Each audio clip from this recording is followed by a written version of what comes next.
Viral আকরাম কসাই মুখে বলে ফ্রেশ গোশত, ভালো গোশত, তাই দাম বেশি। কিন্তু তার পাশের লোকটি কিভাবে গোশতের মধ্যে ফরমালিন মিশাচ্ছে দেখুন। দেখুন দেখুন কি সুন্দর করে মিশাচ্ছে।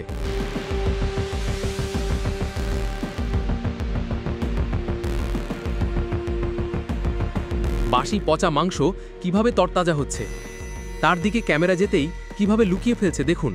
দেখুন কি সুন্দর করে লুকিয়ে ফেলছে। আকরামের খুশবুদার গোশত কিভাবে তৈরি হচ্ছে এবার বুঝতে পেরেছেন? গোশতের মধ্যে সে যে মধু মিক্স করছে না, সেটা কিন্তু ওই লোকটার চেহারা দেখলেই বোঝা যাচ্ছে। চোরের মতো করে মিশাচ্ছে।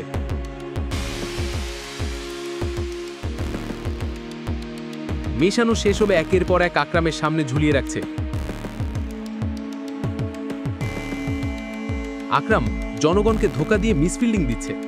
এই বিষ মেশানো মাংস খেলে কি হবে সেটা কি কেউ বলতে পারেন?